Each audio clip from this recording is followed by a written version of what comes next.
शिक्षक वृंद, विद्यार्थी यांना सर्वांना स्वतंत्र भारताच्या 75व्या स्वातंत्र्य दिनाच्या हार्दिक शुभेच्छा.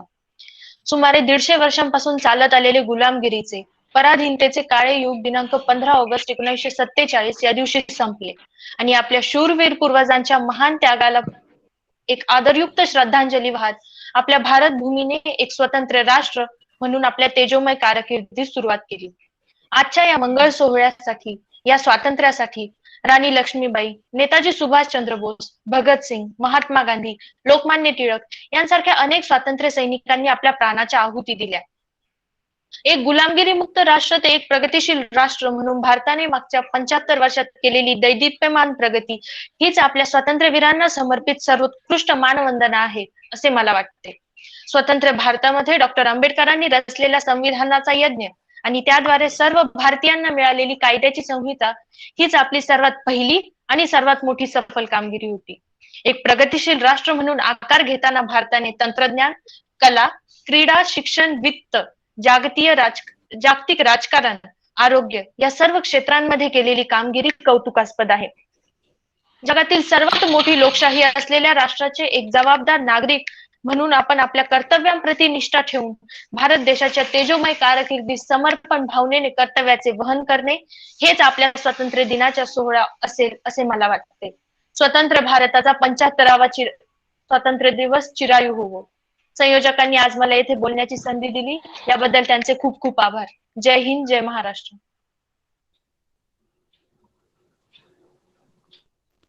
Thank you so much, Sanskruti, for your golden words. Now I would like to call Sakshi to introduce our today's chief guest. Good morning to one and all present here. I am Sakshi Satne, NSS volunteer.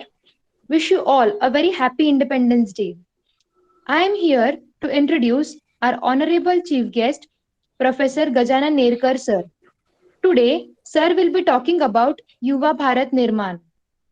Our Honorable Nerkar sir is a personality with excellent knowledge in group behavior and dynamics and is also a quick and continuous learner. Sir has also researched on the projects like NA. Now, talking about the qualifications, he is qualified with graduation, post-graduation in advanced accounts, further qualification in MA, company secretary and MBA finance. He has work experience of 13 years. The professional body, he has passed ICSA final exam too. Various research papers and books along with journals are published by him, including more than 150 articles in magazines, journals, and newspapers. He has also participated and won in more than 200 essay and elocution competition during school and college. Sir has also judged singing and book review competitions twice at Lexicon Mile. We are very grateful to Mr. Gajanan Nerkar sir for accepting our invitation and making his presence here. Now, I'd like to request our guest to start with the session. Sir, please.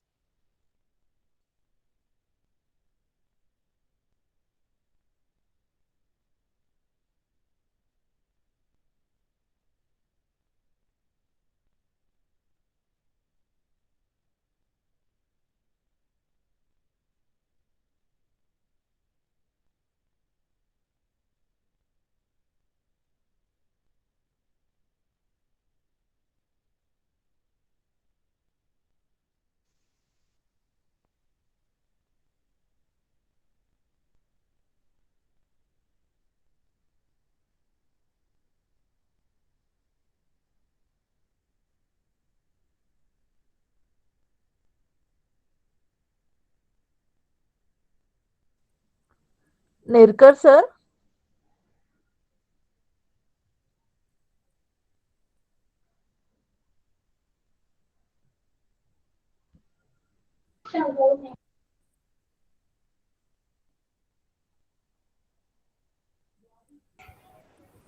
आवाज येत नाही sir तुमचा. आवाज येतोय? हो हो. हा yes sir. हो हो, काही नेटवर्क इश्यूज मुळे मी एक्झिट झालो मगाशी. एनिवेज, मी सुरू करायचं आहे का माझं व्याख्यान? Yes sir please. हो हो sir. Yes. So what I'll do is I'll share the PPT that I have with me. Okay. 1 second.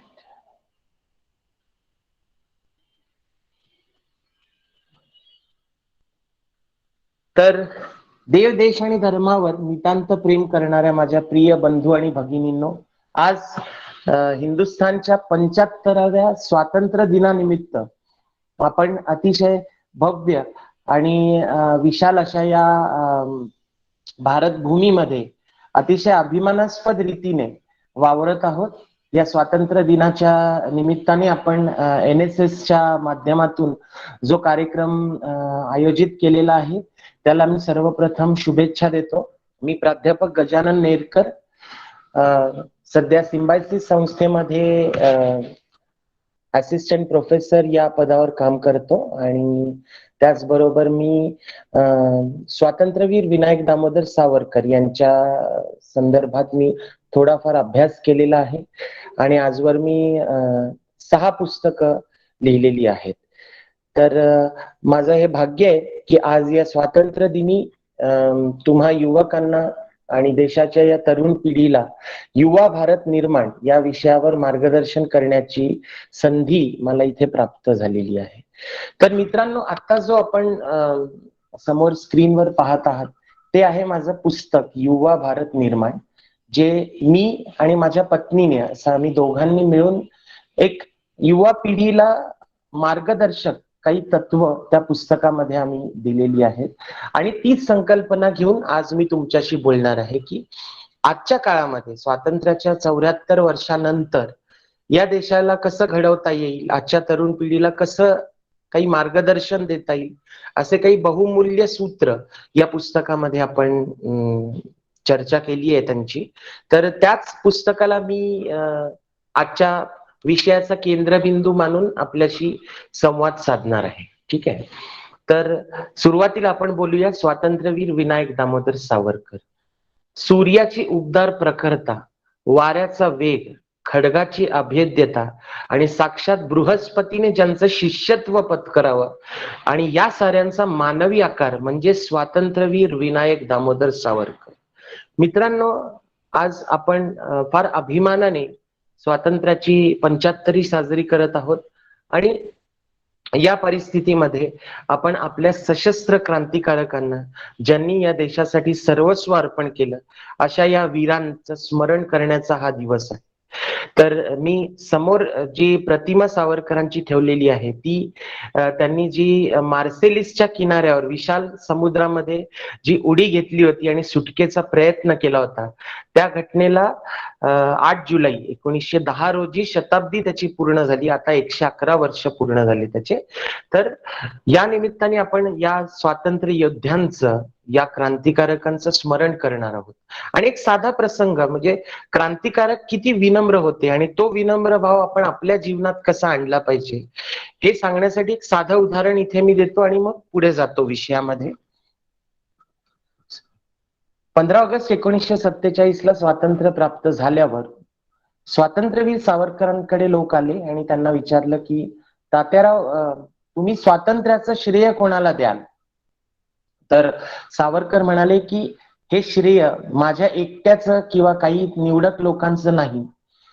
आपल्या देवघरामध्ये साधं निरांजन लावून, दिवा लावून जर कोणी असं एकदा जरी म्हणाला असेल, प्रार्थना केली असेल, देवा हा देश स्वतंत्र होऊ दे, तर त्या व्यक्तीचं सुद्धा हे श्रेय आहे.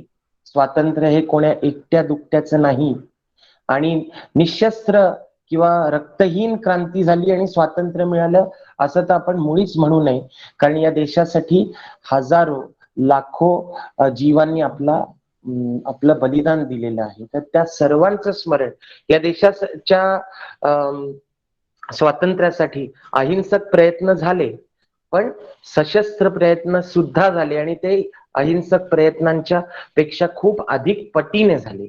खूप थोर क्रांतिकारकांनी आपला जीव दिलेला आहे स्वातंत्र्यासाठी. त्या सर्वांचं श्रेय या स्वातंत्र्याचं आहे असं तात्याराव सर्वांना म्हणतायत. तर या थोर क्रांतीवीराचं आपण स्मरण करूया. हे जे पुस्तक आहे ते मी 2013 मध्ये निर्माण केलं होतं आणि त्यावेळी माननीय पंतप्रधान जे आहेत आपले, आजचे नरेंद्र मोदी, ते गुजरातचे मुख्यमंत्री होते, पण त्यांच्या आशीर्वादाने आणि त्यांच्या एकूण सहभागाने हे पुस्तक सिद्ध झालेलं आहे.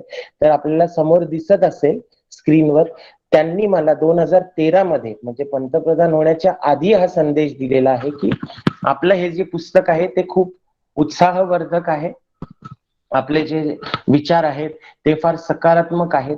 या पुस्तकाचा केंद्रबिंदू मी असा ठरवला होता की युवा पिढी, म्हणजे जसं मोदीजी म्हणाले तिथे की Indian talent plus information technology is together called India tomorrow. Okay, so India tomorrow म्हणजे उद्याचा जर भारत आपल्याला घडवायचा असेल तर इन्फॉर्मेशन टेक्नॉलॉजी आणि इंडियन टॅलेंट हे एकत्र आलं तरच उद्याचा भारत घडू शकतो, असा एक दिव्य संदेश मोदीजींनी आपल्याला दिलेला आहे. आणि या पुस्तकाला त्यांचं समर्थन लाभलं, त्यांचे आशीर्वाद लाभले, म्हणून मला असं वाटतं की याला एक परिसस्पर्श झालेला आहे. ठीक आहे. त्यानंतर DS कुलकर्णी सरांनी सुद्धा या पुस्तकाला समर्थन दिलं होतं. मित्रांनो, आपलं जे एकूण व्यक्तिमत्व आपण घडवतो त्यामध्ये आपल्या आई वडिलांचा, आजी आजोबांचं फार मोठं योगदान असतं. तर इथे हे पुस्तक मी माझ्या आईला समर्पित केलंय. माझी आई कै सौ शोभा नेरकर आणि माझ्या पत्नीने तिच्या आजीला म्हणजे कै सौ शांताबाई विधाते यांना हे पुस्तक समर्पित केले. आपल्या रोजच्या जीवनात सुद्धा मित्रांनो आपल्या पालकांचं योगदान, आजी आजोबांचं, आई वडिलांचं फार मोठं असतं. आपलं जीवन घडवण्याचं काम ते करत असतात. त्यामुळे तुम्हाला जर एक चांगलं व्यक्तिमत्व घडवायचं असेल, आजच्या युवा पिढीला जर चांगलं काही शिकायचं असेल, तर कायम आपल्या शिक्षकांना आणि आपल्या गुरुवर्यांना, पालकांना, आई वडिलांना, आजी आजोबांना नेहमी आदराचं स्थान द्या. कारण ते एका अनुभव सिद्ध जीवनातून ते आपल्याला मार्गदर्शन करत असतात. कधीही आई वडिलांचा अनादर करू नका. हा सुद्धा संदेश मला या पुस्तकातून द्यायचा आहे. आपल्याला एक संस्कारी युवा पिढी घडवायची असेल तर आई वडिलांना फार मोठं महत्व देणं गरजेचं आहे. याच्यामध्ये मिशन अँड कन्सेप्ट ऑफ युवा भारत निर्माण ज्याला म्हणतो की माझी जी या एकूण युवा भारत निर्माण ही संकल्पना काय आहे याच्याविषयी अगदी थोडक्यात तुम्हाला मी सांगतो. मित्रांनो, देश घडवायचा असेल तर तुमच्या युवा पिढीच्या तोंडावर जी गाणी आहेत ना त्याच्यावर मी तुमच्या देशाचं भविष्य सांगतो असं एका महापुरुषाने सांगितलं होतं. तुमच्या युवा पिढीच्या मुखावर जी गीतं आहेत ती गीतं ठरवतात तुमच्या देशाचं भविष्य काय. ठीक आहे. त्यामुळे चांगल्या गोष्टींचं आचरण, चांगल्या पुस्तकांचं वाचन, चांगल्या गीतांचं श्रवण, देशभक्तीपर गीतांचं श्रवण करणं जर आपण सुरू केलं तरच हा देश पुढे चांगल्या दिशेने जाणार आहे. जर आपण संस्कारहीन आणि विकृत अशा पद्धतीचे काही गोष्टी जर आपण फॉलो करत असू, ऐकत असू तर देशाचं भविष्य अडचणीत आहे असं काही महापुरुषांनीच सांगितलेलं आहे. तर कुठे ना कुठेतरी आपण त्या थोर वीर पुरुषांच्या त्यांचं स्मरण करून का होईना आपण ही जाणीव स्वतःच्या मनामध्ये आणली पाहिजे की हो, या देशाचं मी काहीतरी देणं लागतो. आणि जर भारत घडवायचं असेल तर युवा पिढीच मोठं योगदान देऊ शकते, हे मी इथे नमूद करू इच्छितो. हे आपल्या युवा भारत निर्माणचं मिशन आहे. युवा पिढीला घडवणं, एक चांगली युवा पिढी निर्माण करणं हे आपल्या युवा भारतचं मिशन आहे, युवा भारत निर्माणचं. ठीक आहे. आता या पुस्तकामध्ये कोणकोणत्या गोष्टी किंवा आजच्या व्याख्यानामध्ये मी कोणकोणत्या गोष्टी आपल्याला सांगणार आहे अगदी थोडक्यामध्ये त्या तुम्हाला इथे मी स्पष्ट करू इच्छितो की आत्ताच्या काळामध्ये पहिलं तर आपण इंट्रोडक्शन म्हणजे सुरुवातीचा भाग पाहूया की ज्याच्यामध्ये मी असं म्हटलं 21व्या शतकामध्ये काय गरजेचं आहे तर इन्फॉर्मेशन टेक्नॉलॉजी गरजेची आहेच, पण त्याबरोबर एक स्पिरिच्युअल अँगल सुद्धा गरजेचं आहे म्हणजे आध्यात्मिक दृष्टिकोन. बघा, इन्फॉर्मेशन टेक्नॉलॉजीवर अमेरिका सारखा देश म्हणा, चायना सारखा देश म्हणा, जपान सारखा देश म्हणा आज जगामध्ये अग्रेसर आहेत, पण कुठेतरी मानसिक शांती म्हणा, आध्यात्मिकता म्हणा याच्यामध्ये भारत हा जगद्गुरु आहे. बरोबर. हिंदुस्थान हा देश ऋषी मुनींचा आहे, शास्त्रज्ञांचा आहे आणि ज्ञानी लोकांचा आहे. या सर्व गोष्टी एकत्रितपणे जेव्हा आपल्याला भारताला मिळतात तेव्हाच सशक्त आणि समर्थ भारत निर्माण होतो. आणि तेच याचं इंट्रोडक्शन आहे या कन्सेप्टचं. मग यासाठी काय गरजेचं आहे? So there should be role of aims in life. आयुष्य नेहमी आयुष्यामध्ये काहीतरी ध्येय ठेवली पाहिजे. ध्येयहीन जीवन जे असतं, उद्देशहीन जीवन हे मृत्यू समान आहे. तर आपल्या जीवनामध्ये एक ध्येय ठरवा. मग ते कोणतंही ध्येय असेल. तुम्हाला कोणाला तुम्ही आता NSS मध्ये आहात, उत्तम समाजसेवक व्हायचंय, मला उत्तम समाजकार्य करायचं, हे ध्येय असू शकतं. मला एक चांगला लेखक व्हायचंय, हे एक ध्येय असू शकतं. मला एक चांगला शास्त्रज्ञ व्हायचं आहे, हे एक ध्येय असू शकतं. मला एक चांगला डॉक्टर व्हायचं आहे, इंजिनियर व्हायचं आहे. मला माझ्या इंजिनिअरिंग मध्ये, आता तुम्ही मॉडर्न कॉलेज ऑफ इंजिनिअरिंग मध्ये आहात त्यामुळे इंजिनिअरिंग बद्दल आपण बोलू. इंजिनियर्स हे तर देशाचे निर्माते आहेत असं मी म्हणेन. मग ते स्ट्रक्चरल इंजिनिअरिंग असो, सिव्हिल इंजिनिअरिंग असो, मेकॅनिकल इंजिनिअरिंग असो, इलेक्ट्रिकल इंजिनिअरिंग किंवा IT इंजिनियर असो, हे सगळे निर्माते आहेत. तुम्ही देशाचे निर्माते आहात, इंजिनियर्स आहात तुम्ही. आणि ते ध्येय ठेवा की माझ्या प्रोफेशन मधून मी देशाला काय देऊ शकतो, यासाठी कायम प्रयत्नशील राहा. आणि जसं स्वामीजी म्हणतात की arise awake and stop not till the aim is reached or till the goal is reached. बरोबर.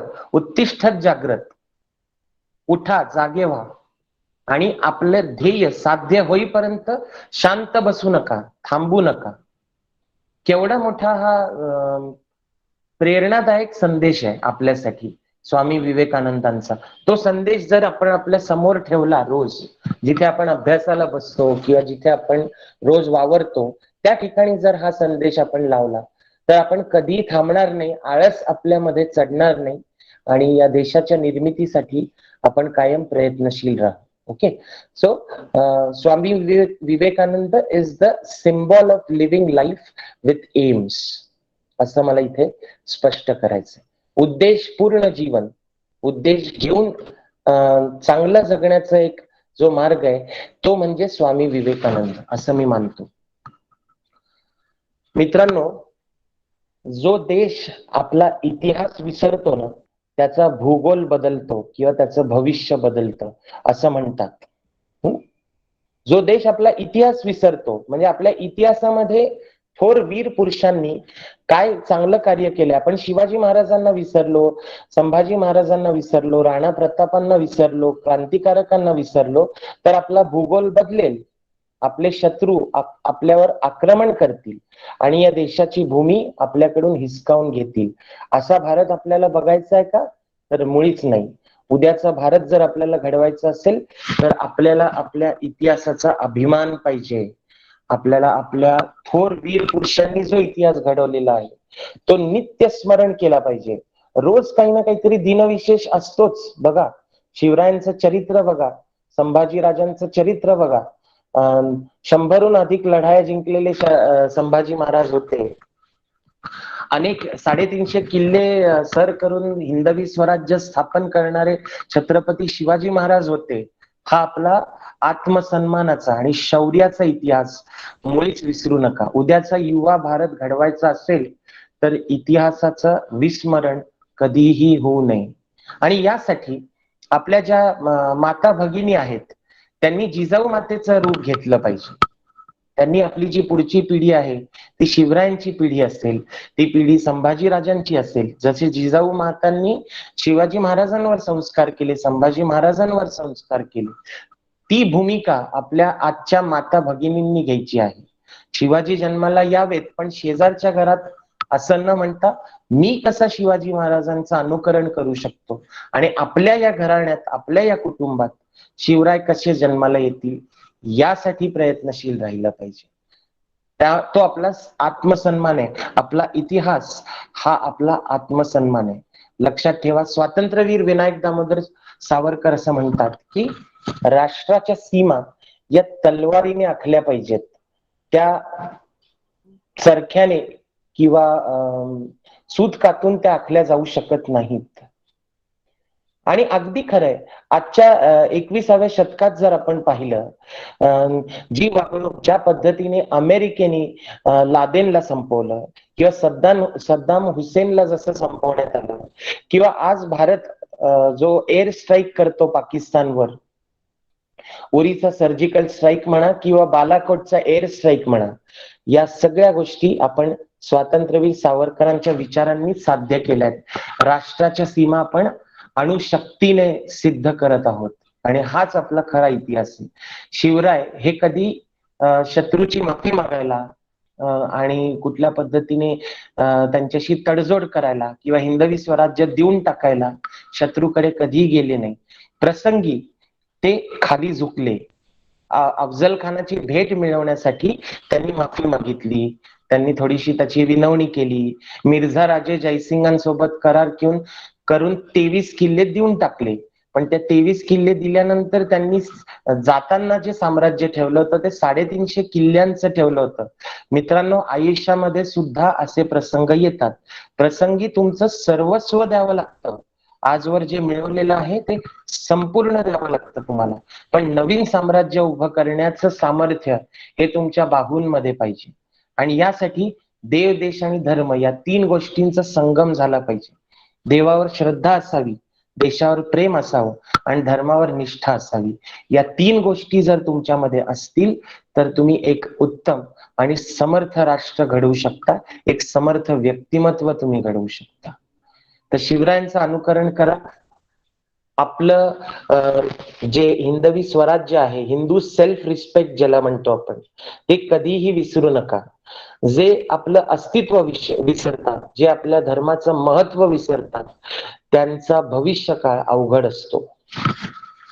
Chhatrapati Sambhaji Maharaj, the symbol of sacrifice to protect the religion. धर्मासाठी बलिदान देणारे छत्रपती संभाजी राजे होते. त्यांनी जीव दिला, त्यांनी आपलं बलिदान केलं, पण धर्माचा त्याग केला नाही. मला वाटतं कुठेतरी आपल्यामध्ये ही समर्पणाची भावना, कुठेतरी हा त्याग आपल्या मनामध्ये संचारला पाहिजे. आपण कोणाचे वंशज आहोत? आपल्या पूर्वजांनी, आपल्या इतिहास पुरुषांनी केवढा मोठा पराक्रम केलेला आहे हे आजच्या युवा पिढीने समजून घेतलं पाहिजे. आणि आपले आचरण, आपलं जे आचरण आहे, आपले हिरोज कोण असावे? या चित्रपट सृष्टीतल्या अभिनेत्यांना कधी हिरोज म्हणू नका, बरं का. हिरो ही संकल्पना फार मोठी आहे. झालंच तर आपल्या भारतीय सेनेमध्ये जे शौर्य गाजून मोठा पराक्रम करतात, पाकिस्तान सारख्या देशाला, चीन सारख्या देशाला जे पराभूत करतात, त्या भारतीय सेनेला आपण हिरो म्हटलं पाहिजे. त्या प्रत्येक हुतात्मा सैनिकाला आपण हिरो म्हटलं पाहिजे. राणा प्रतापांना, संभाजी महाराजांना आपण हिरो मानलं पाहिजे. त्यामुळे आपण आदर्श कोणते मानतो ना, हे सुद्धा महत्वाचं आहे. आपण ज्यांची पूजा करतो तसे आपण बनतो. आपण जर शिवरायांची पूजा केली तर आपल्यामध्ये सामर्थ्य संचारेल, हे लक्षात घ्या. आणि आपल्यामध्ये आज विद्यार्थिनी आहेत, आपल्या माता भगिनी आहेत, ज्या की एक सिम्बॉल ऑफ करेज, राणी लक्ष्मीबाई यांचा आदर्श ज्यांनी घेतला पाहिजे. मित्रांनो, स्वातंत्र्य मिळवण्याची वेळ आलेली होती आणि एकूणच देश गुलामगिरीच्या जोखडामध्ये बांधला गेला होता. आणि अशा वेळी राणी लक्ष्मीबाई यांनी जणू एक मशाल हातामध्ये घेतली आणि ज्वालामुखी सारख्या त्या इंग्रजांवर तुटून पडल्या आणि त्यांनी त्यांचं साम्राज्य संपवण्याचा प्रयत्न केला. त्यांनी प्रसंगी मृत्यू स्वीकारला, पण आपली झाशी त्यांनी इंग्रजांच्या ताब्यात दिली नाही. कुठेतरी मला वाटतं आज एकूणच जी गुन्हेगारीची परिस्थिती आहे, कुठेतरी आपण बघतो की महिलांविरुद्धचे गुन्हे पण आज समाजात वाढतायत. तर अशा स्थितीमध्ये आपल्या महिलांनी स्वसंरक्षणाचे धडे घेतले पाहिजेत. त्या कराटे शिकल्या पाहिजे, त्या तायकोंडो शिकल्या पाहिजेत, एखादं शस्त्र शिका, एखादी लाठीकाठी कशी चालवायची ते शिका. रस्त्यावरच्या मवाली आपोआप पळून जातील तुमचा आवेश पाहून. तुम्ही जर डिफेन्स मध्ये गेलात, तुम्ही जर घाबरला आहात असं जर समोरच्याला दाखवलं तर समोरचा तुमच्यावर तुटून पडतो. पण जेव्हा तुम्ही समोरच्यावर तुटून पडता तेव्हा समोरचा जमिनीत गाडला जातो. त्यामुळे offence is the best way of defence हे आजच्या महिलांनी शिकायचं आहे. युवा भारत निर्माण मध्ये पहिली जी कृती आपल्याला करायची ती काय माहिती का? शारीरिक सामर्थ्य वाढवणं. आपलं शारीरिक सामर्थ्य जर चांगलं असेल, मुलांचं आणि मुलींचं दोघांचं म्हणतोय मी, तर आपल्याला अशा राणी लक्ष्मीबाई यांच्यासारखे आदर्श आपल्या डोळ्यासमोर ठेवले पाहिजे. चित्रपट कोणते पाहावेत? तर या थोर वीर पुरुषांचे पहा ना. युट्यूबवर सर्व क्रांतिकारकांच्या संबंधी चित्रपट अवेलेबल आहेत. ते चित्रपट पाहत जा. रोज 5 मिनिटं एखादा मोटिवेशनल व्हिडिओ पाहत जा. चांगले सुविचार ऐका, चांगले विचार ठेवा, ऑडिओ बुक्स ऐका. युट्यूब आणि इंटरनेट याचा चांगला उपयोग, वैचारिक सदुपयोग करणं हे फार गरजेचं आहे मित्रांनो. नुसतं टिकटॉक आणि व्हॉट्सअप हे काही आपलं व्यक्तिमत्व घडवणार नाहीयेत. ते सगळे केवळ मनोरंजन आणि तुमचा वेळ घालवण्यासाठी बनलेले आहे. पण थोर वीर पुरुषांच्या गाथा जर तुम्ही वाचल्यात आणि त्याच्यातून एक शौर्याची ठिणगी जरी तुमच्या मनात पेटली, तरी उद्या त्या ठिणगीची मशाल होईल आणि त्या मशालीचा ज्वालामुखी होईल स्वातंत्र्यासाठी. हे मी सांगतोय. आजचा काळ असा आहे, आपण आज स्वतंत्र आहोत. मुलींना आज राणी लक्ष्मीबाई यांच्यासारखी उभा राहून त्यांना सेना बनवून इंग्रजांना पराभूत करायचं नाहीये. पण त्या काळातला इतिहास हा आजच्या इतिहासाची, आजच्या वर्तमानाशी कसा जोडता येईल आपल्याला? तर आजच्या काळामध्ये काही सामाजिक समस्या आहेत, त्यांचं निराकरण करणं गरजेचं आहे. जसं की स्वसंरक्षण, महिलांविरुद्धचे गुन्हे, हे दूर करण्यासाठी राणी लक्ष्मीबाई आजही अनुकूल आहेत, आजही त्या रिलेव्हंट आहेत. जे लोक असं म्हणतात ना की 400 वर्षापूर्वी एखादी लढाई कोणतरी लढला असेल तर त्याचा आज काय संबंध, इतिहासामध्ये कशाला रमता, हे अत्यंत चुकीचं विधान आहे. इतिहासामध्ये रमलो तरच वर्तमान घडवू शकतो. इतिहासाचं माहित नसेल तर कोणताच बॅकग्राऊंड आपल्याकडे नसतो आणि आपल्याला स्फूर्तीच मिळत नाही. इतिहास हा स्फूर्तीसाठी वाचा, मोटिवेशनसाठी इतिहास वाचा मित्रांनो. त्यानंतर महत्वाचा जो मुद्दा आहे तो आहे स्पिरिच्युअल अप्रोच. स्पिरिच्युअल अप्रोच म्हणजे काय तर आध्यात्मिक दृष्टी. आपला जो देश आहे हिंदुस्थान हे एक आध्यात्मिक जगद्गुरु असलेलं राष्ट्र आहे. आपल्याकडे आद्य शंकराचार्यांनी ठिकठिकाणी भारतामध्ये संचार केला होता आणि त्यांच्या मठांची स्थापना केली होती आणि धर्म संस्थापनेसाठी, धर्म रक्षणासाठी त्यांनी फार मोठं योगदान दिलं होतं. आपले संत ज्ञानेश्वर आणि संत तुकाराम हे आपल्याला आजही मार्गदर्शक आहेत. जरा मनाची तुमच्या अस्थिरता निर्माण झाली तर तुकारामांचे अभंग वाचा. जरा मनामध्ये भीती निर्माण झाली तर ज्ञानेश्वरांचे अभंग वाचा. नित्य मार्गदर्शक 700 वर्षापूर्वी ज्ञानेश्वरी लिहिलेले ज्ञानेश्वर आणि आजच्या काळात 21व्या शतकामध्ये ज्या आध्यात्मिक दृष्टीसाठी अनुकूल अशी सूत्र आहेत ती संपूर्ण ज्ञानेश्वरीमध्ये तुम्हाला दिसतील. गीतेचा उपदेश हा ज्ञानेश्वरीमध्ये आहे. भावार्थ दीपिका असं म्हणतात ज्ञानेश्वरीला. म्हणजे काय तर गीताला दीपिका म्हणतात. गीतेचा भावार्थ ज्या ग्रंथामध्ये आढळतो तो म्हणजे ज्ञानेश्वरी. आणि या आजच्या काळामध्ये ज्ञानेश्वरी ही अत्यंत रिलेव्हंट आहे. अत्यंत चांगला संबंध आजच्या परिस्थितीशी ज्ञानेश्वरीचा जोडता येतो. तर मित्रांनो, ज्ञानेश्वरी आणि संत तुकारामांची अभंग गाथा, एकूणच सर्व संतांचं साहित्य वाचा. मी असं म्हणेन सर्व संतांचे अभंग वाचा. एक 10 ते 15 मिनिटं आध्यात्मिक वृत्ती वाढवण्यासाठी रोज द्या. ध्यान करा, 5 ते 10 मिनिटं ध्यान करा, मेडिटेशन करा. एका चांगल्या अभंगाचं निरूपण रोज 5 मिनिटं ऐका. तुमचं व्यक्तिमत्व असं एखाद्या सुंदर कमळासारखं फुलेल, हे मी तुम्हाला शब्द देतो याचा. समर्थ रामदास ग्रेट स्पिरिच्युअल गुरु. मित्रांनो, आपल्या सर्वांना माहितीच आहे हिंदवी स्वराज्याची स्थापना करणारे छत्रपती शिवाजी महाराज आणि त्यांचे महागुरु म्हणजे समर्थ रामदास. रामदासांनी दासबोध आणि मनाचे श्लोक हे जे ग्रंथ लिहिलेले आहेत ते अप्रतिम आहेत. मॅनेजमेंट चे धडे जर तुम्हाला घ्यायचे असतील, व्यवस्थापन शास्त्र शिकायचं असेल तर दासबोध वाचा. आणि नित्य जीवन कसं जगावं, रोजच्या जगण्यामध्ये कोणती नीती आचरावी यासाठी मनाचे श्लोक वाचा. मूर्खांची लक्षणे वाचा, जी ज्ञानेश्वरांनी दिली आहेत, जी रामदासांनी दिली आहेत, माफ करा, रामदासांनी मूर्खांची लक्षणं जी दिलेली आहे ती वाचा आणि तसे आपण कसे बनणार नाही याचा प्रयत्न करा. फार सूचक आहेत ते. मित्रांनो, आजच्या काळामध्ये आयुर्वेद आणि योग हा मानव जातीला एक वरदान म्हणून लाभलेला आहे. आज जगभर ॲलोपॅथी किंवा अशा पद्धतीची जी औषधं आहेत त्यांचा परिणाम हा तात्कालिक असतो, पण आयुर्वेदासारखं शास्त्र हे आपल्या धर्म संस्कृतीतून आलेलं आहे. आपल्या पुराण ग्रंथांमधून आलेलं दिव्य शास्त्र म्हणजे आयुर्वेद आणि योग आहे. तर यांचं आचरण करा. आज जग आयुर्वेद आणि योगाचं आचरण करतंय, त्यामुळे जगाची प्रगती होते. भारतामध्ये तर या गोष्टींचा उगम झालेला आहे.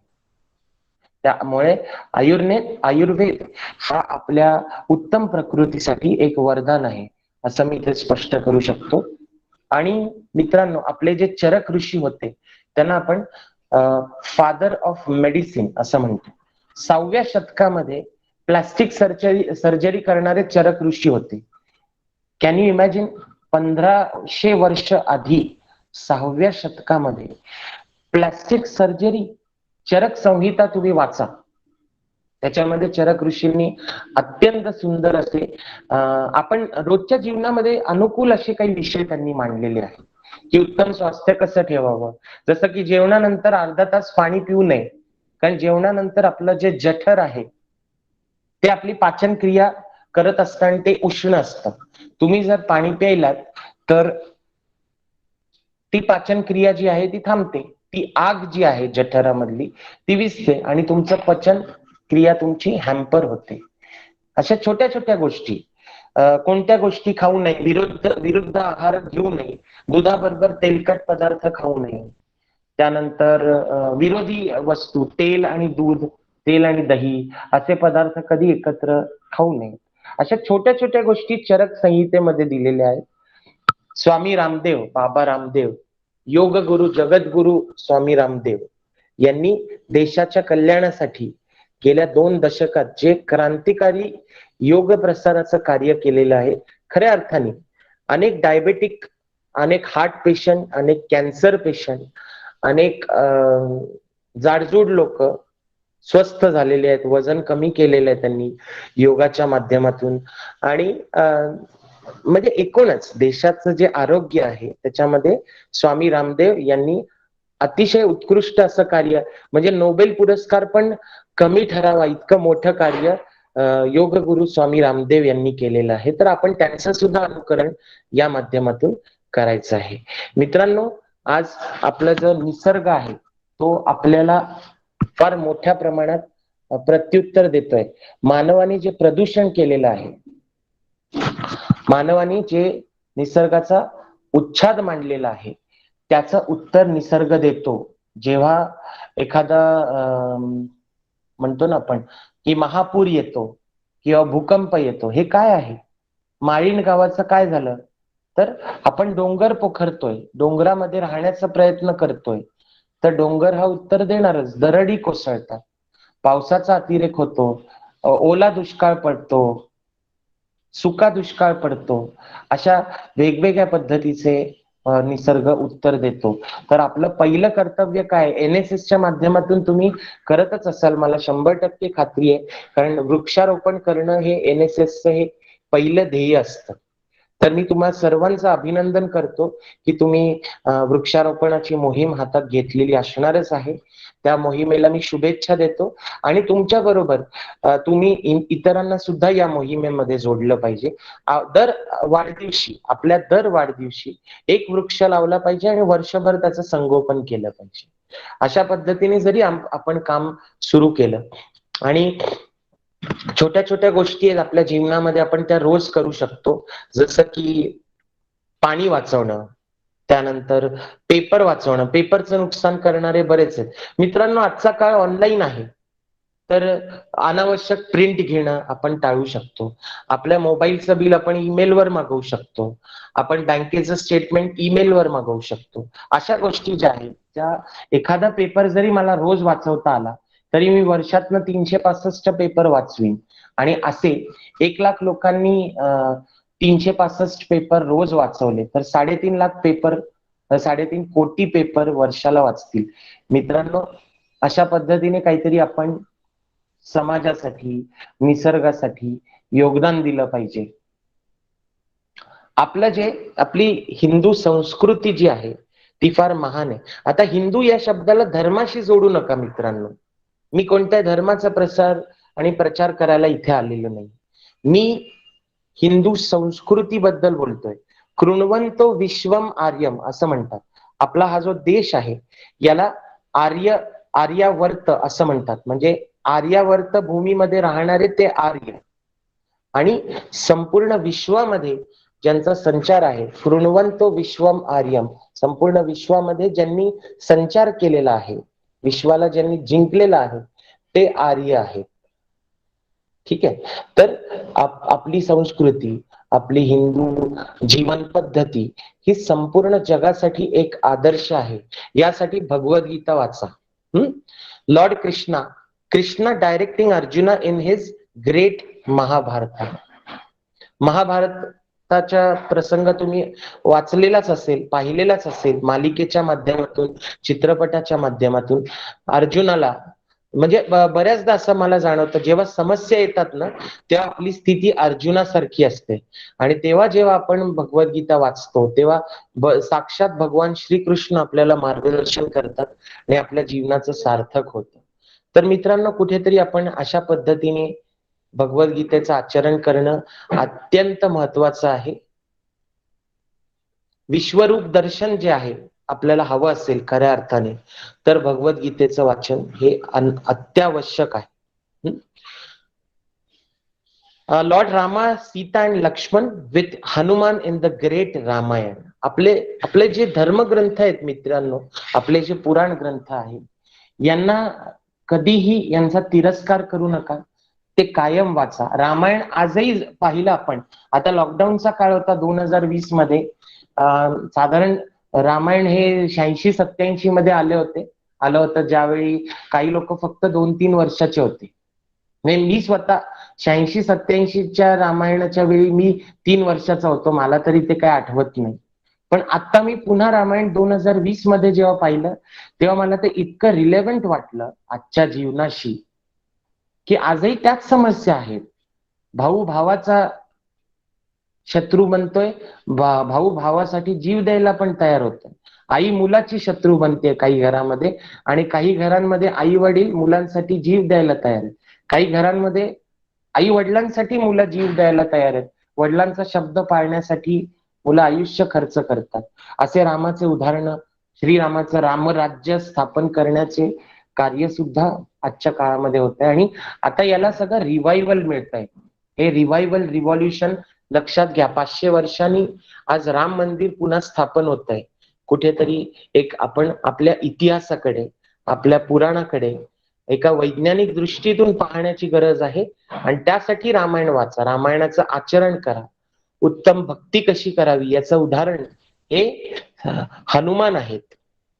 स्वतः सामर्थ्यशाली होते, स्वतः ते देव होते, शिवाचा अवतार होते हनुमान.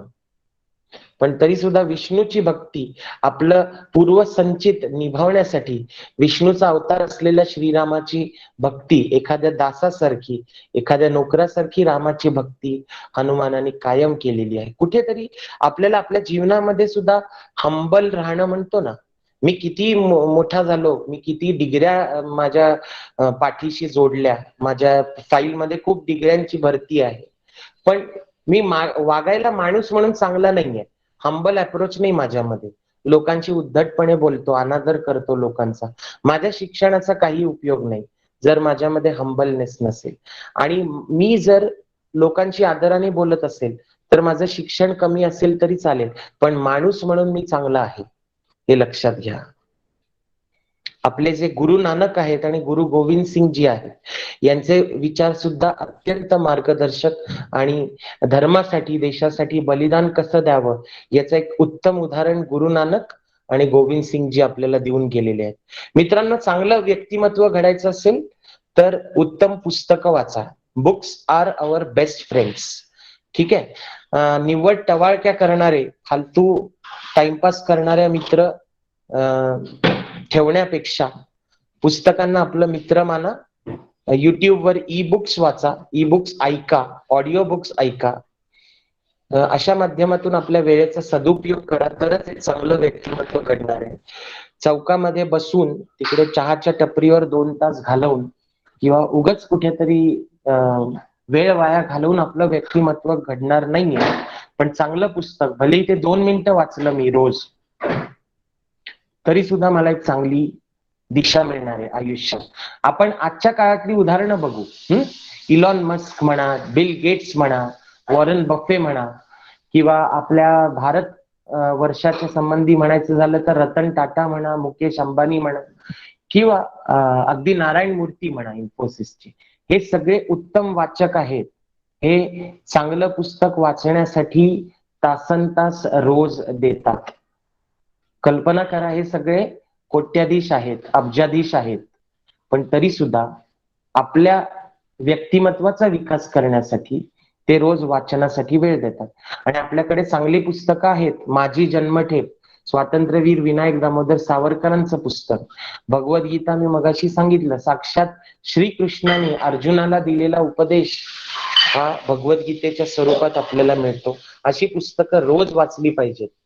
Entertainment and technology. मित्रांनो, आजची जी तरुण पिढी आहे किंवा अगदी बालकांची पिढी जरी आपण म्हटली, लहान मुलं, तर आत्यंतिक विकृतीचा मारा करणाऱ्या समाज माध्यमातून ते स्वतःला वाचवण्याचा प्रयत्न करतात किंवा त्याच्यामध्ये वाया जात आहेत.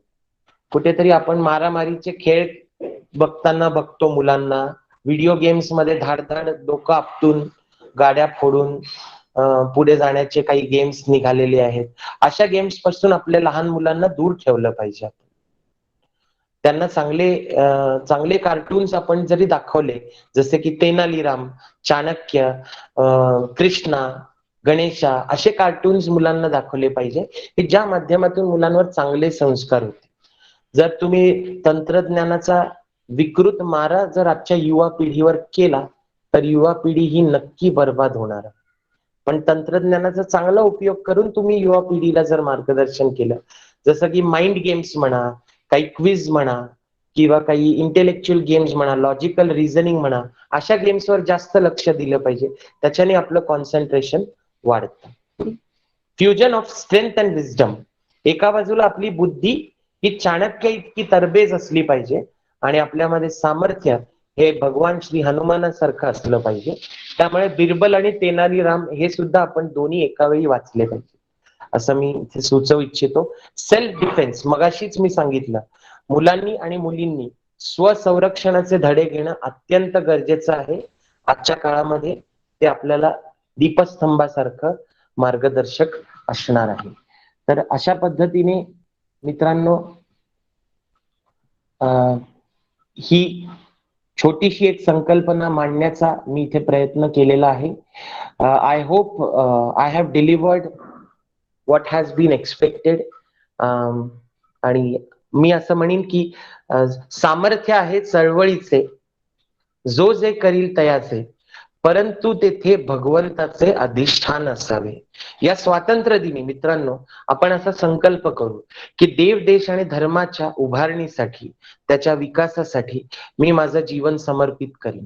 मी जे जीवन जगतोय त्यामध्येच मी चांगल्या गोष्टी, ज्या आत्ताच्या एक पर्सनॅलिटी डेव्हलपमेंटच्या काही गाईडलाईन्स ज्या आत्ताच्या लेक्चरमध्ये आपल्याला दिल्या, त्याचं एक 10% अनुकरण करण्याचा जरी प्रयत्न केला तुम्ही, तरी सुद्धा तुम्हाला खूप चांगला फरक आपल्या जीवनामध्ये दिसेल.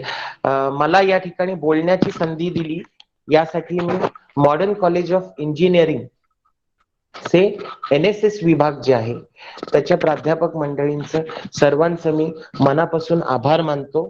आणि मी अशी अपेक्षा करतो की माझ्याकडून या विषयाच्या माध्यमातून ज्या ज्या अपेक्षा ठेवल्या होत्या त्या मी पूर्ण केल्या असाव्यात.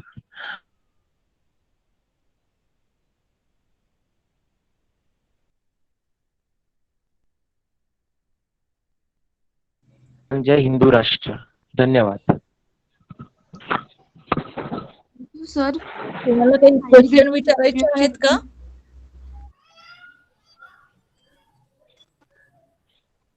सर आपण क्वेश्चन्स घेतले तर चालेल ना हो आता? हो चालेल, जरूर विचारा. ठीक आहे. व्हॉलंटियर्स तुम्ही चॅट बॉक्स मध्ये टाकू शकता और एल्स अनम्यूट करून पण बोलू शकता.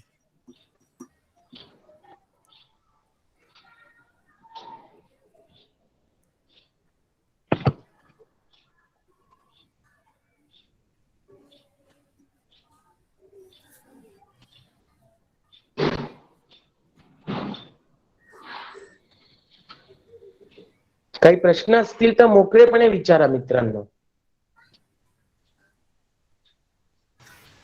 हॅलो, आवाज येतोय का माझा सर? हो हो बोला. मला असं विचारायचं होतं की जसं की तुम्ही मेन्शन केला की किंवा आजची जी पिढी आहे ती डिजिटल आहे जास्त करून. बरोबर. जे काही असेल ते सगळं मोबाईल थ्रू किंवा हो डिजिटल. तर हो. मग त्यांना आपण पुस्तकांची आवड निर्माण करायची आहे किंवा जर पुस्तकांची बद्दल काही सांगायचं असेल तर तुम्ही कोणते बुक्स सजेस्ट कराल की बिगिनर लेवलला हे वाचलं की तुम्हाला इंटरेस्ट येईल, तर त्या टाईप? अगदी अगदी उत्तम आणि उत्कृष्ट प्रश्न विचारलाय. पहिलं तर डिजिटल माध्यमाचा वापर आपल्याला जेव्हा आपण करायचा असतो तर आताच्या ह्याच्यामध्ये मी सांगितलं वाचन क्रिया ही थोडीशी मुलांना कंटाळवाणी वाटते. तर आपण ऑडिओ बुक्स ऐकल्या तर चांगली पुस्तकं जर सांगायची झाली तर पहिलं म्हणजे भगवद्गीता. त्यानंतर माझी जन्मठेप पण उपलब्ध आहे ऑनलाईन. म्हणजे उत्तम जीवन संघर्षमय जीवन व्यतीत करून सुद्धा यश कसं संपादित करता येईल हे मी इथे सांगू इच्छितो. समर्थ रामदासांचे मनाचे श्लोक दासबोध हे चांगले ग्रंथ आहेत. मॅनेजमेंटच्या दृष्टीने म्हणालात तर 7 हॅबिट्स ऑफ इफेक्टिव्ह पीपल असं एक स्टीवन कोबीचं पुस्तक आहे, ते पण ऑनलाईन अवेलेबल आहे. त्यानंतर रिच डॅड पुअर डॅड हे एक पुस्तक आहे जे रॉबर्ट कियोसाकीचं आहे, ते तुम्ही वाचू शकता. शिव खेरांचं यू कॅन विन हे पुस्तक सुद्धा ऑडिओ बुक्सच्या स्वरूपात अवेलेबल आहे. तर 5 पुस्तकं मी तुम्हाला सांगितली जे एकूणच चांगलं व्यक्तिमत्व घडवण्यासाठी उपयुक्त आहेत. Thank you sir. हो थँक्यू. हॅलो, नमस्कार सर. नमस्कार, बोला सर. सर मला एक प्रश्न विचारायचा आहे मुलांसाठी. हो हो. ऍक्च्युली आत्ताच सध्याची जी पॅन्डेमिक सिच्युएशन गेल्या आपण 1.5-2 वर्षापासून बघतोय आणि बरोबर. सध्या अजूनही काही दिवस चालेल असं वाटतंय एकंदर. पण ह्या हो. ओव्हरऑल सगळ्या सिच्युएशन मध्ये एक ऍज अ विद्यार्थी म्हणून जर आपण बघितलं तर त्याच्यात त्यांची पण काही चूक नाहीये. परिस्थितीच तशी आहे, जागतिक आपण त्या संकटाला तोंड देतोय सगळेजण. बरोबर. तर ह्या सिच्युएशन मध्ये बऱ्याच मुलांना प्रगती करायची आहे पण योग्य मार्ग सापडत नाहीये आणि मग डिजिटल सध्या जे युग चालू आहे, सध्या सगळीकडे ऑनलाईन ऑनलाईन ऑनलाईन चालू आहे, तर त्याच्यामध्ये कुठंतरी त्यांची मानसिकता बिघडतीये सर. आणि एकंदर काय होतंय की एक विद्यार्थी म्हणून त्यांना ज्या गोष्टीला फोकस करायचंय, त्यांना जे करिअरकडे फोकस करायचंय, तर त्याच्याकडे थोडं दुर्लक्ष होते. तर तुम्ही त्यांच्यासाठी काय मार्गदर्शन कराल? अगदी अगदी. हे बघा, याच्यामध्ये आपण आहे ना वर्क लाईफ बॅलन्स असा एक कन्सेप्ट असतो, तो आपण सांभाळला पाहिजे. म्हणजे 3 ते 4 गोष्टींवर आपण रोज काम केलं पाहिजे. एक तर आपलं शारीरिक आरोग्य जे आहे ते राखण्यासाठी आपण योग किंवा एखादा व्यायाम, पळायला जाणं, चालायला जाणं, सायकलिंग करणं, या गोष्टींसाठी आपण एक ठराविक वेळ दिला पाहिजे. त्यानंतर एखादं स्किल शिकण्याचा आपण प्रयत्न केला पाहिजे. जसं की समजा आता मायक्रोसॉफ्ट एक्सेल किंवा MS वर्ड किंवा एकूणच कम्प्युटर्स, IT टेक्नॉलॉजी याच्याबद्दल मला माझ्या प्रोफेशन मध्ये खूप गरजेचं आहे मी एक्सेल शिकणं. तर एक्सेलचा एखादा कोर्स केला पाहिजे. नवीन स्किल जेव्हा आपण शिकायला जातो ना तेव्हा आपल्या मनाला एक नवीन चालना मिळते आणि आपलं मन त्यामध्ये गुंततं. जे नकारात्मक विचार असतात ते आपल्याला दूर ठेवले पाहिजे. यासाठी एक मोटिवेशनल व्हिडिओ रोज पाहिला पाहिजे आणि ध्यानाला वेळ द्या. रोज मेडिटेशनला थोडासा वेळ दिला पाहिजे. म्हणजे वर्क लाईफ बॅलन्स मी असा म्हणतोय की दिवसाचे जे समजा मी एक 8 तास झोपलो आणि 16 तास मी जागा असतो, तर मी असा प्रण करीन एखाद्या दिवशी की मी आज 12 तास मोबाईलकडे बघणार सुद्धा नाही, मोबाईलला मी हात सुद्धा लावणार नाही. असा एक मोबाईल फ्री डे आठवड्यातनं एक तुम्ही मानलाच पाहिजे. म्हणजे तंत्रज्ञानाचा आत्यंतिक मारा सुद्धा आपण रोखला पाहिजे. आणि मोबाईल बाहेरचं पण एक जग आहे टीव्ही बाहेरचं सुद्धा यंत्रांच्या विरहित असं जे जग आहे, ध्यान करणं म्हणतो ज्याला आपण, आध्यात्मिक वृत्ती वाढवणं, पुस्तकं वाचणं, एखादं स्किल शिकणं, फिजिकल व्यायाम करणं, या गोष्टींवर आपण जास्त लक्ष जर युवा पिढीने दिलं तर एक फिजिकल अँड मेंटल फिटनेस त्याच्यातनं मेंटेन होईल असं मला वाटतं. धन्यवाद सर. थँक्यू. थँक्यू.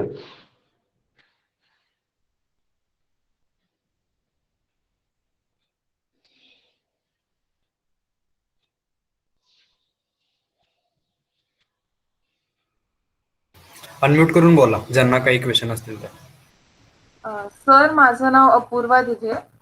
हो बोला. माझा एक प्रश्न होता सर, की आज आपला 75th इंडिपेंडन्स डे आहे बरोबर. आणि आपला भारत देश त्या मानाने खूप स्वतंत्र झाला आहे विचारांच्या बाबतीत, राहणीमानाच्या बाबतीत. पण सर, आजही स्त्रीला पाहिजे तेवढं स्वातंत्र्य नाहीये. जसं आता कोणाशी संवाद साधताना एक एक्झाम्पलसाठी एक पुरुष म्हणतो की अरे, मी माझ्या पत्नीला लग्नानंतर काम करण्याची परमिशन दिली आहे, पण जर त्या स्त्रीला एक ती स्वतः व्यक्ती म्हणून का मान सन्मान न मिळावा आणि का तिला परमिशनची गरज पडावी कोणाच्या, आणि हे कधी बंद होणार सर? आणि म्हणजे काय करावं की आपली सोसायटी बदलेल? हो, अगदी योग्य प्रश्न विचारलात अपूर्वा. हे बघा, मी तुम्हाला जे माझ्या व्याख्यानात सुद्धा सांगितलं होतं ते वाक्य मी पुन्हा एकदा इथे रिपीट करीन की offence is the best way of defence. आता समोरचा माणूस, समोरचा पुरुष हा कसा वागेल हे स्त्रियांच्या हातात नसतं, बरोबर, पण त्याची खोड मोडणं हे मात्र स्त्रिया करू शकतात. म्हणजे कसं, तर पुरुषी अहंकारामध्ये जगणारे जे काही मंडळी असतात, आता तर अर्थात भारत फार व्यापक आणि समर्पक झालेला आहे, असे लोक आपल्याला कमी सापडतात समाजामध्ये, पण तरी सुद्धा अशी पिढी जिवंत आहे जी स्त्रियांचा द्वेष करते. तर अशा पिढीला सरळ करण्यासाठी स्त्रियांनी स्वयं रोजगाराच्या इनिशिएटिव्ह पुढे घेणं, स्वतः एक पुरुषांनाही लाजवेल अशा पद्धतीची कार्य अशा क्षेत्रामध्ये मोठी मोठी कार्य सिद्ध करणं, जसं की आता पायलट, आर्मी आणि वेगवेगळ्या याच्यामध्ये रिक्षा ड्रायव्हिंग, ऑटो रिक्षा आणि अशा वेगवेगळ्या याच्यामध्ये जिथे पुरुषांची मक्तेदारी होती अशाच कामामध्ये सुद्धा स्त्रिया धडाडीने पुढे आलेल्या आहेत. आणि स्वसंरक्षण, फिजिकली जर कोणी असॉल्ट करत असेल किंवा मेंटली जर कोणी असॉल्ट करत असेल तर त्याला त्याच भाषेमध्ये उत्तर देणं, म्हणजे offence is the best way of defence ही भूमिका जर स्त्रियांनी घेतली, म्हणजे इस्रायल सारखा देश आहे तिथे आज खुलेआमपणे स्त्रिया आपल्यासोबत बंदूक बाळगतात. एखाद्याची जरी वाईट नजर इस्रायली महिलेवर पडली तर तिथल्या तिथे शूट ॲट साईटची ऑर्डर देण्याचे पण सामर्थ्य त्या देशामध्ये आहे. अर्थात अशा पद्धतीची क्रांती भारतात होणं फार अवघड आहे, पण ही एक वैचारिक स्थित्यंतर आहे, ही एक रिव्हॉल्युशन स्त्रियांना पुढे येऊन स्वतः क्रिएट करावी लागेल. माझा उद्धार करायचा असेल ना स्वतःचा, तर मी गरीब राहून चालणार नाहीये. मी श्रीमंत आणि मी सशक्त असलो तर कोणाची मजाल आहे माझ्याकडे वाईट शब्दांनी आणि वाईट नजरेने बघावं. तर स्वतःचं सामर्थ्य ओळखा आणि ते वाढवा, आपोआप लोकांचा दृष्टिकोन बदलतो. जग झुकतं, एखाद्या कर्तृत्ववान महिलेसमोर जग स्वतःहून झुकतं, याची उदाहरणं अनेक आहेत आपल्या समोर. त्या झाशीच्या राणीचं उदाहरण घ्या, एखाद्या शेळी बकरीचं उदाहरण घेण्यापेक्षा झाशीच्या राणीचं घेऊ आपण, म्हणजे आपल्याला ऊर्जा मिळेल त्यामध्ये. ठीक आहे Apurva? Yes sir, thank you sir. Yes, thank you.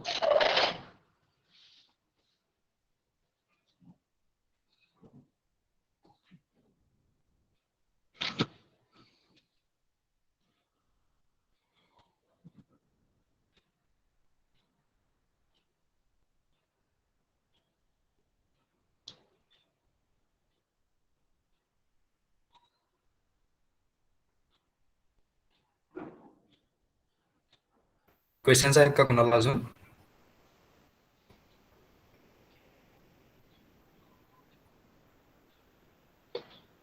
Sir एक रिक्वेस्ट होती माझी.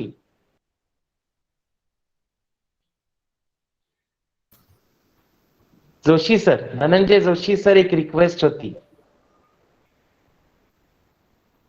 हॅलो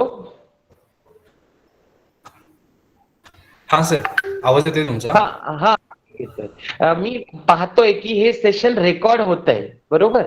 हो सर. मला त्याचं रेकॉर्डिंग मिळेल का ईमेलद्वारे? हा सर, आपल्या युट्यूब सेशन चॅनलला पण संपला ते का? लाईव्ह स्ट्रीमिंग आहे आणि व्हिडिओ युट्यूब वर पण राहीन आपली ही. बर बर बर, ग्रेट. सो ती लिंक पण शेअर करू मला शकतो. लिंक माझ्या व्हॉट्सअपवर इवन मॅडमनी शेअर केली तरी चालेल, कारण हे खूप सुंदर हा सर. असा अनुभव झालेला आहे आजचा. एकूणच मुलांचा जे प्रेझेन्स आहे तो फार मोलाचा होता याच्यामध्ये, आणि मलाच हे लेक्चर खूप आवडले, त्यामुळे मला नक्की हवंय. नक्की नक्की सर, आपण तुम्हाला जे Yes. पाहिजे ते रेकॉर्डिंग नक्की मिळेल तुम्हाला. Sure sure. Thank you very much sir, thank you. Sir, माझा अजून बोला बोला. क्वेश्चन होता की जसं आपण लॉकडाऊनच्या काळात पाहिलं की हो जसे लोक घरी बसल्या बसल्या रिकामे होते, तसे तसे विपरीत बुद्धी खूप वाढत होती लोकांची, आणि त्याचप्रमाणे अगदी. क्राईम पण खूप वाढत होते. मग हो हो. आपण ऍज अ सोसायटी काय करू शकतो की आपल्या देशात किंवा लोकांच्या मेंटॅलिटीमध्ये बदल घडून येईल?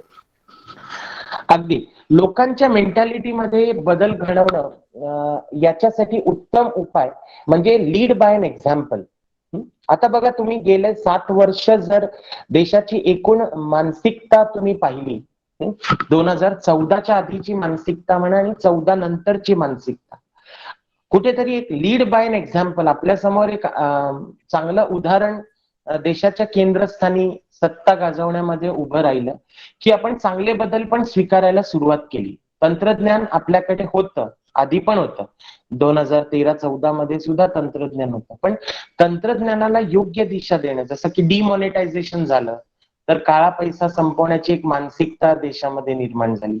स्वच्छ भारत अभियान झालं, तर स्वच्छतेच्या बाबतीत थोडीशी जागरूकता निर्माण झाली. तर असे चांगले आयडल्स फॉलो करणं, चांगले आयडियल्स फॉलो करणं आणि एकमेकांविषयीचा द्वेष कमी करणं, आणि ओव्हरऑल एक म्हणतो ना, ओनरशिप घेणं, की माझं घर मी स्वच्छ ठेवीन, पण घराच्या बाहेर सुद्धा मी काहीतरी कॉन्ट्रीब्युट करण्याचा प्रयत्न करीन. रस्त्यावर मी थुंकणार नाही, सगळ्या नियमांचं पालन करीन, स्वच्छता ठेवीन. तर ही मेंटल रिव्हॉल्युशन प्रत्येकाने इंडिव्हिज्युअल लेवलला निर्माण केली पाहिजे. आणि तुमच्या NSS सारखे जे चांगल्या स्वयंसेवी संस्था ज्या आहेत, राष्ट्रीय सेवा योजनेसारख्या, त्या याच्यामध्ये फार एक मोठा लीड घेऊ शकतात असं मला वाटतं. तुम्ही युवक, तुम्ही असं ठरवलं की मी 10 माझ्या मित्रांना जे NSS चे नाही आहेत, त्या मित्रांना मी एक वृक्ष लावायला लावली किंवा निसर्गाचं रक्षण करायला लावी, तर ही मेंटल रिव्हॉल्युशन आपण स्वतःच्या कंट्रोल्ड बिहेवियर मधून आणू शकतो. लक्षात घ्या, आपण आपलं नशीब किंवा आपलं दैव आपण बदलू शकत नाही, आपल्या सवयी आपण बदलू शकतो. मी रस्त्यावर कचरा टाकत होतो, आता टाकत नाही, तर थोडासा डिफरन्स का होईना मी क्रिएट केला की नाही. त्यामुळे लोक कन्स्ट्रक्टिव्ह माइंड पेक्षा डिस्ट्रक्टिव्ह कडे जे वळलेले आहेत, त्यांना हळूहळू असं लीड बाय एन एक्झाम्पल करून तुमच्याकडे बघायला लावायचं, त्यांना एक उदाहरण म्हणून. आणि 1-2 लोकांचं जरी जीवन तुम्ही बदललं तरी सुद्धा एक समर्थ भारत घडू शकतो असं मला वाटतं. Right Apurva? Yes sir. Okay, thank you.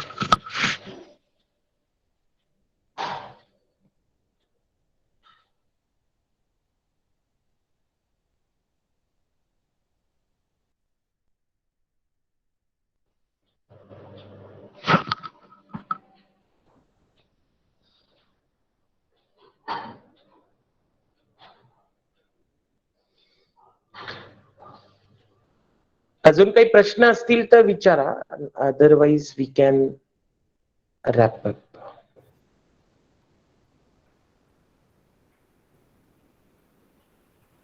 आहेत का कोणाला क्वेश्चन्स अजून? नाहीतर आपण वोट ऑफ थँक्सकडे जाऊ. हा बोल सर. सर, आपलं जे युट्यूब लाईव्ह स्ट्रीम चालू आहे त्यावरती हो. जहीर मुलानी यांनी एक प्रश्न विचारला. सर, हो, हाऊ बोला. To change the negative mindset and stay positive all the time? Yes, yes. See, to change a negative mindset, it is important to unlearn few things. म्हणजे जे आपण वाईट गोष्टी आपल्यामध्ये आहेत, कधी कधी वाईट सवयी आपल्यामध्ये असतात, त्या आपण दूर करणं ही पहिली स्टेप आहे. जसं की सतत मनाला हे ट्रेन करणं की मी सकारात्मक विचार करीन, मी फक्त चांगलं होईल यासाठी प्रयत्न करीन. ही पहिली स्टेप आहे. Negative thinking is the beginning of negative result असं म्हणतात. तर निगेटिव्ह थिंकिंग सोडून आपण पॉझिटिव्ह थिंकिंग कडे वळालो तर आपोआप आपल्याकडे पॉझिटिव्ह रिझल्ट यायला सुरुवात होतील.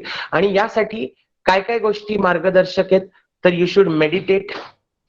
Then secondly, you should focus on your physical fitness and you should focus on your mental fitness.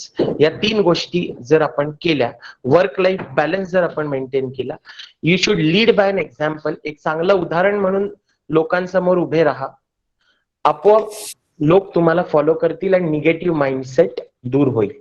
It starts from your self. तुमच्याकडून सुरू होते ती गोष्ट, लक्षात घ्या. Hello sir. बोला. सर, आता तुम्ही भरपूर काही सांगितलं वुमन एम्पॉवरमेंट आणि वगैरे त्याच्याबद्दल. तर असं असतं की ना, बाय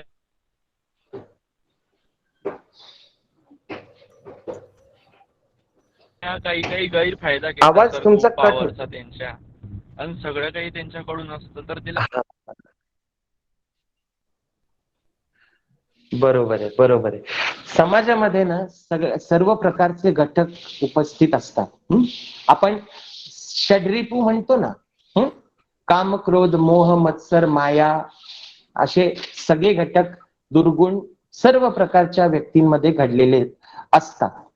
जेव्हा मी असं म्हणालो की पुरुषी मानसिकता असलेले काही लोक आहेत, तर तेव्हा मी असं सुद्धा म्हणालो होतो की स्त्रियांचा सन्मान करणारे, त्यांना आदर देणारे असे काही लोक आहेत. तर त्या लोकांचं सुद्धा उदाहरण आपण घेतलं पाहिजे. आणि हे गैरफायदा घेणाऱ्या ज्या स्त्रिया आहेत ना, की मी आता परवाच एक काहीतरी मी घटना अशी पाहिली, लखनौ मध्ये काहीतरी एका मुलीने पोलिसाला थोबाडीत वाजवली आणि असं काहीतरी तिने एक प्रकार केलेला आहे. तर तो प्रकार निंदनीय आहे, पहिली गोष्ट. आणि अशा प्रकारचा मी स्त्री आहे म्हणून मी तुझ्या विरुद्ध गुन्हा दाखल करीन, अशा प्रकारची मानसिकता समाजात ज्यांची असेल ना, तर ती गुन्हेगारी मानसिकता सुद्धा आपण ठेचली पाहिजे. अशा पद्धतीने त्यांचं आपण एक काउन्सिलिंग करणं गरजेचं आहे. महिलांचं सुद्धा काउन्सिलिंग करणं गरजेचं आहे की आपण स्त्री आहोत तर आपण त्याचा अभिमान बाळगू, त्याचा अहंकार आपल्याला बाळगायचा नाही. तर हे सुद्धा एक उदाहरण म्हणून देऊ शकतो मी तुम्हाला. सर्व घटक असतात समाजात.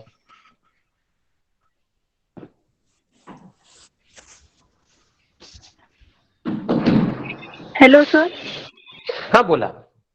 सर, तुम्ही मगाशी बोलला होता दररोज एक मोटिवेशन व्हिडिओ बघायचा वगैरे, पण सर दररोज मोटिवेशन व्हिडिओ वगैरे पाहिले ना सर, सेल्फ डाऊट पण येतो आपल्याला.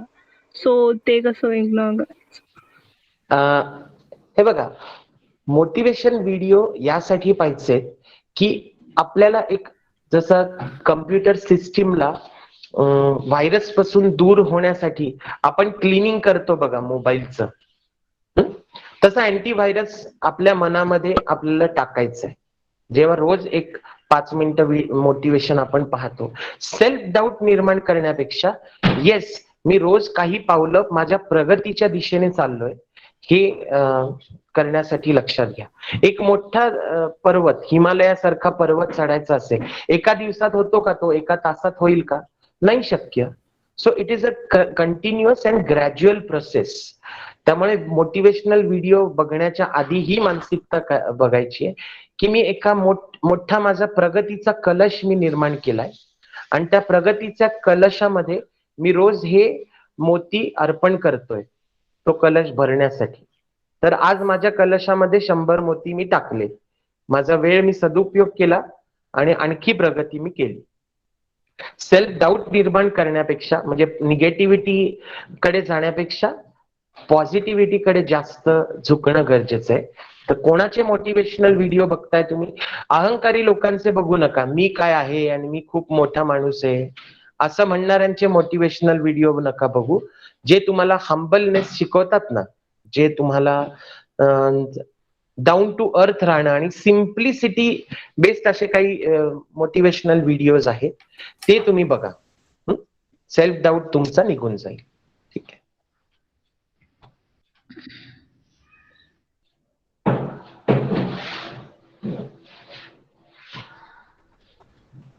आय थिंक सर सगळ्यांचे डाऊट क्लिअर झाले असतील, कारण अख्ख्या सेशन मध्ये तुम्ही खूप काही वेगवेगळ्या नवीन नवीन गोष्टी आम्हाला सांगितल्या.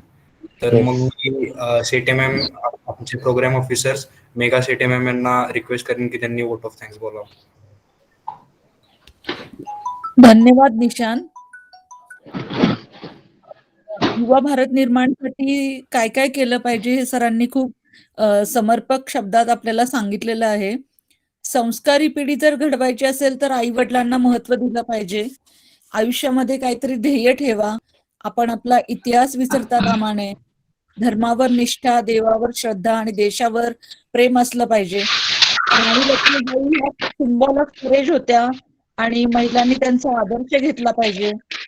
I totally agree with the quote that offense is the best way of defense. आणि सरांनी सांगितलं आयुर्वेद आणि योग याचं महत्व सरांनी सांगितलं. सरांनी एक संदेश दिलाय आपल्याला, तो फार महत्वाचा आहे. झाडे लावा, झाडे जगवा, पाण्याचे व्यवस्थित नियोजन करा. बुक्स आर आवर बेस्ट फ्रेंड आणि तंत्रज्ञानाचा आपण चांगला उपयोग केला पाहिजे, असे सरांनी विचार मांडले. मी गजानन नेरकर सरांची खूप आभारी आहे. Progressive Education Society, Modern College of Engineering यांच्या वतीने मी सरांचे आभार मानते.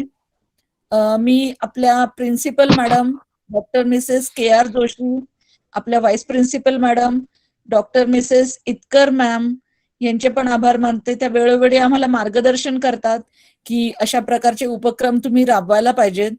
प्रोग्राम ऑफिसर धनंजय जोशी सरांचे आभार मानते, ते या प्रोग्रामला उपस्थित राहिले. Last but not the list माझी NSS ची टीम, ज्यांनी अगदी कमी वेळात हा कार्यक्रम आयोजित केला, अरेंज केला आणि व्यवस्थितपणे पार पाडला. सगळे माझे volunteer coordinators, GS of NSS सगळ्यांचे खूप खूप आभार. आणि प्रोग्राम आपला इथे संपला असं डिक्लेअर करते. Over to Nishant. Thank you so much sir. आणि मी रेकॉर्डिंगचा आणि युट्यूब स्ट्रीमिंगचा तुम्हाला मॅम थ्रू येईल सगळे डिटेल्स. शुअर. आणि माझं जे पुस्तक आहे, जे मी PDF स्वरूपात आता तुम्हाला शेअर केलं, ते सुद्धा सर्व विद्यार्थ्यांना तुम्ही पाठवा अशी मी विनंती करतो. म्हणजे मी तुम्हाला ते आधी शेअर करीन, मॅडमना मी ती PDF पाठवतो आणि मॅडम ते पुस्तक आपण सर्व मुलांना वाचायला द्यावं किंवा आपला काही कॉमन ग्रुप असेल त्यावर शेअर करावं अशी विनंती आहे. ठीक आहे. हो सर, नक्की. हे मी फ्री मध्ये देतोय सर्वांना. हो. Thank you very much.